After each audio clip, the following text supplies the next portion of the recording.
Assalamualaikum warahmatullahi wabarakatuh. Kenapa Prabowo butuh Anies Baswedan saat ini? Dimanapun di dunia ini dan kapanpun itu, seorang pemimpin yang dipilih oleh rakyat begitu naik ke kekuasaannya, yang paling ditakutkannya adalah jatuh sebelum dilengsarkan, jatuh sebelum waktunya. Itu bisa dengan cara legal, bisa juga dengan cara ilegal. Gus Dur sudah mengalami dijatuhkan secara ilegal. Soeharto pun begitu. SBY berhenti secara legal. Jokowi pun berhenti secara legal. Tapi apapun ceritanya, legal atau ilegal, pemberhentian di tengah jalan adalah menyakitkan, apalagi dengan cara-cara jahat. Keadaan pemerintahan Prabowo sekarang ini hampir tidak ada lagi ancaman dari oposisinya untuk menjatuhkan dirinya sebagai presiden. Kalau kita berbicara PDIP, Puan Maharani sudah dekat sekali dengan Prabowo. Bahkan Prabowo kemarin sudah datang kepada Megawati. Artinya tak ada oposisi dalam sistem perpartaian kita sekarang. Partai politik tak ada lagi di luar pemerintahan. Tapi ancaman kekuasaan Prabowo ada lagi satu entitas, Anies Baswedan dengan rakyat. Rakyat suka, Prabowo bertahan. Rakyat tak suka, Prabowo hancur. Anies Baswedan ternyata selama ini bersama rakyat. Anies suka, rakyat suka. Anies tak suka, rakyat tak suka juga. Itu fakta. Dan itu disadari oleh Prabowo. Namun belakangan kalau kita lihat, Prabowo menyadari satu hal lagi. Ancaman terbesar dia bukan rakyat, bukan Anies Baswedan, bukan PDIP, bukan partai politik yang ada di luar, tapi di dalamnya sendiri. Siapa dan apa di bagian dalam Prabowo? Yang mendukung Prabowo tentu saja partainya kemarin Gerindra dengan partai-partai koalisi Indonesia Maju. Tapi ada satu entitas yang sangat berperan dan Prabowo menyadari betul. Dialah yang memenangkan Prabowo menjadi presiden, yaitu barisan Jokowi. Dan dia menyadari setelah dia melawat ke luar negeri, para menteri ex Jokowi datang bersilaturahmi ke Solo. Barangkali ini adalah test case bagi Prabowo untuk menteri-menterinya, di mana dia ke luar negeri setelah hari raya dengan alasan silaturahmi halal bin halal. Para menteri ex Jokowi mendatangi Solo. Sementara Prabowo sama sekali tidak datang lagi ke Solo seperti yang biasa-biasa sebelumnya. Bisa jadi ini adalah tes kepada menteri-menterinya, loyal atau tidak. Apakah matahari kembar yang dikatakan oleh SBY itu benar adanya? Dari ragu Prabowo, akhirnya tingkat keyakinannya naik. Persentase kemarin itu mungkin 50-50, sekarang menjadi naik. Mungkin 75, 80, atau 90%. Atau 100% yakin bahwa ini hanya persiapan. Persiapan untuk apa? Persiapan isu yang dikatakan oleh Koni Rahakundini. Isu yang mengemparkan sebelum pemilihan presiden atau setelah pemilihan presiden. Koni Rahakundini menyatakan, Rosan Roslani menyatakan kepada dia, Prabowo hanya ingin berkuasa selama 2 tahun. Setelah itu diserahkan kepada wakil presidennya. Dan ini ribut seribut-ributnya. Apakah ini dalam bentuk deal-deal ataupun tidak sama sekali? Tapi bisa-bisa ini taktis dan strategi yang dilakukan. Bisa jadi Pak Jokowi itu menginginkan Gibran. Pasti setiap ayah seperti saya yang punya anak menginginkan anaknya memang lebih baik. Minimal sama dengan dia kan? Minimal sama dengan saya. Kalau saya seorang presiden dulunya, saya menginginkan anak saya juga presiden. Tidak ada di atas itu lagi. Dan ternyata saya sudah berhasil menjadikan wapres. Satu langkah lagi adalah untuk menjadikannya presiden. Caranya bisa legal, bisa ilegal. Tapi tentu saja saya sebagai orang tua berharap ini secara legal. Tapi kalau tidak bisa secara legal, tidak bisa menaikkan pamor, tidak bisa menaikkan kepopuleran anak saya, kalau ada kesempatan barangkali juga bisa dilakukan di tengah jalan. Apa juga salahnya? Tak ada salahnya sama sekali. Di tengah jalan dengan secara legal barangkali. Atau sedikit-sedikit menyerempet seperti Prabowo membawa Gibran, menyerempet masalah konstitusi, cacat konstitusi yang dibawa oleh yang diamini juga oleh Prabowo, bisa jadi. Pertanyaannya kenapa Prabowo bisa menyadari informasinya bisa A1, bisa A2, bisa valid, bisa hoax sama sekali? Baik, kalau saya andaikan kemarin Prabowo itu adalah Menteri Pertahanan. Cuma berdiri di sebuah lahan. Berdiri di darat. Kemudian menjadi presiden. Menjadi presiden kalau di darat kemarin dia melihat sekelilingnya tentu terbatas pandangan dia. Begitu dia jadi presiden, sekarang dia naik helikopter di atas. Dia melihat seantero ini. Seluruhnya bisa dilihatnya. Data-data itu, informasi itu masuk ke dia. Tapi sayangnya begitu dia naik helikopter, ada pandangan-pandangan dia ke daerah-daerah tertentu yang tertutup. Tertutup oleh siapa? Oleh menteri-menteri yang diakomodasinya kemarin.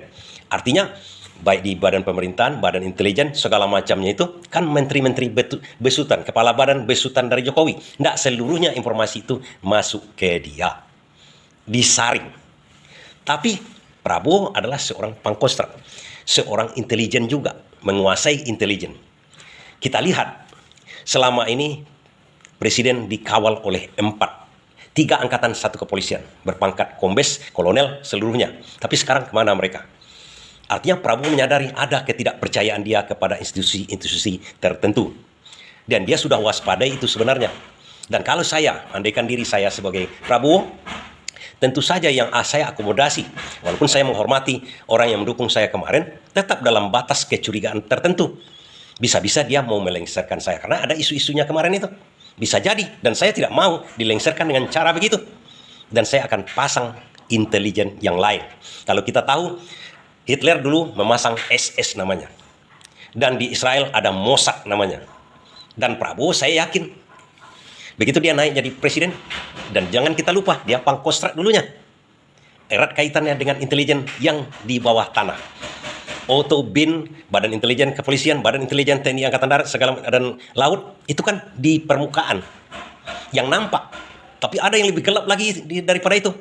Nah, ini mungkin saja sudah diberlakukan oleh Prabowo. Dan dia menguasai informasi A1 tentang segala sesuatu yang berkaitan dengan adanya indikasi yang akan menjatuhkan kekuasaannya. Karena hal itu dibentuk adalah untuk melihat informasi siapa-siapa saja yang ingin menghajar dia di kekuasaan sekarang. Dan kalau kita lihat langkah Prabowo mendatangi Megawati juga mungkin berkaitan dengan kasus Hasto. Hasto ditersangkakan masalah suap tersebut sebenarnya diakomodasi oleh Prabowo. Hasto ditangkap. Itulah kira-kira dalam perjalanan politik hukum kita. Tapi Prabowo sekarang mengatakan kepada Megawati, katanya ada kemarin mau dibongkar. Bongkar seluruhnya. Saya sudah memberikan pintu gerbang ini. Saya sudah datang kepada Anda. Itu yang tersirat sebenarnya dalam pertemuan antara Megawati dengan Prabowo. Tinggal lagi PDIP, Megawati, Hasto mengambil kesempatan ini mau atau tidak. Karena Prabowo sudah menyadari ada bayang-bayang ini. Bayang-bayang yang berlawanan betul dengan dia. Dari dalam dia sudah saya akomodasi, sudah saya buatkan kedudukan yang layak. Dan Prabowo terperanjat. Terperanjatnya kenapa? Ada narasi Prabowo kemarin itu masalah Didit dengan gaun pengantinnya anak Anies Baswedan. Kenapa dicermati Prabowo juga di situ? Padahal Prabowo mengatakan bahwasanya keakraban dia Didit dengan anak Prabowo Didit ini dengan anak Anies Baswedan betul-betul tulus. Sehingga Didit tak mau meminta bayaran kepada anak Anies Baswedan. Prabowo menyiratkan kedekatan dia dengan Anies Baswedan. Namun ada yang panik. Adi Armando langsung membuat konten. Anies tidak boleh masuk ke pemerintahan menggantikan Hasan Nasbi. Ini dicermati oleh badan yang bekerja di bawah tanah tadi. Dianalisa oleh Prabowo bahwasanya lawan dari yang akan menghajar dia dari dalam itu sebenar-benarnya adalah PDIP yang sekarang juga takluk sepertinya takut untuk membongkar-bongkar masalah Hasto. Hasto yang katanya mau bongkar-bongkar sampai sekarang tak bongkar-bongkar, sudah dikasih jalan oleh Prabowo sekarang. Dan ternyata ada satu lagi entitas di luar pemerintahan, yaitu Anies Baswedan yang betul-betul ditakuti oleh orang yang akan menjungkalkan Prabowo. Orang yang berniat juga mengambil alih nanti kalau Prabowo ada apa-apanya. Orang itu adalah Anies Baswedan. Karena ternyata begitu ada sentilan sedikit saja mengenai kedekatan Prabowo dengan Anies Baswedan, reaksinya demikian keras dari Adi Armando dari PSI. Artinya di sini Prabowo sangat membutuhkan Anies Baswedan untuk menghambat laju pendongkelan dia seperti yang dikatakan oleh Koni Rahakundini. Itu satu hal. Itu mungkin menjelaskan kepada kita keinginan Prabowo bertemu dengan tokoh-tokoh oposisi, termasuk dia berkunjung ke Megawati, bahkan menyatakan akan ingin menemui tokoh-tokoh Indonesia gelap. Namun ada hal yang disadarinya belakangan, berita bahwasanya dia sempat menyentil. Kenapa ya mahasiswa itu terlalu garang dalam masalah undang-undang TNI, revisi undang-undang TNI. Dan dia berpikir, kenapa sebelumnya narasi mahasiswa itu adili Jokowi hilang oleh revisi undang-undang TNI. Mahasiswa ngamuk masalah revisi undang-undang TNI saja. Sementara adili Jokowi hilang. Dan Prabowo menyentil pada waktu jurnalis menanyai dia masalah revisi undang-undang TNI. Saya heran. Masalah ada yang sepertinya, kata Prabowo, sepertinya ada yang mendalangi untuk demonstrasi revisi undang-undang TNI. Karena Prabowo menyadari pembenci Anies Baswedan ini di dalam tempat dia sekarang berkuasa itu, yang katanya seakan-akan mendukung dia, rupanya tidak murni mendukung dia. Dengan bermohon-mohonnya Ade Armando untuk jangan membawa Anies Baswedan ke dalam pemerintahan Prabowo, Prabowo menyadari melalui informasi bawah tanah tadi yang saya katakan, inilah satu-satunya entitas yang selama ini memang kalau berkata A, melakukan A. Tidak seperti yang lain, berkata A, ZXY yang dilakukannya. Anies A. Terbukti dari rekam jejak, terbukti dari ucapan dia. Dan Anies harus dimasukkan ke dalam pemerintahannya untuk meredam, kalau tidak mengeluarkan anasir-anasir tadi yang ingin mendongkelkan Prabowo. Dan narasi bahwasanya kalau Anies dibawa masuk akan mendongkelkan Prabowo, ini dibalikkan sebenarnya.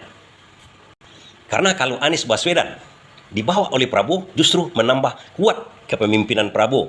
Kita masih ingat, Prabowo masih ingat, Anies Baswedan dipercayakannya pada waktu jadi gubernur Jakarta, diusulkan oleh Gerindra, menang di Jakarta. Anies Baswedan komit dengan janjinya 5 tahun di Jakarta, dia melakukan 5 tahun di Jakarta. Dan terus terang kepada Prabowo, kita 5 tahun Pak Prabowo, setelah itu kita beda lagi, jalannya bisa sama, bisa beda. Kan itu yang dikatakan Anies Baswedan.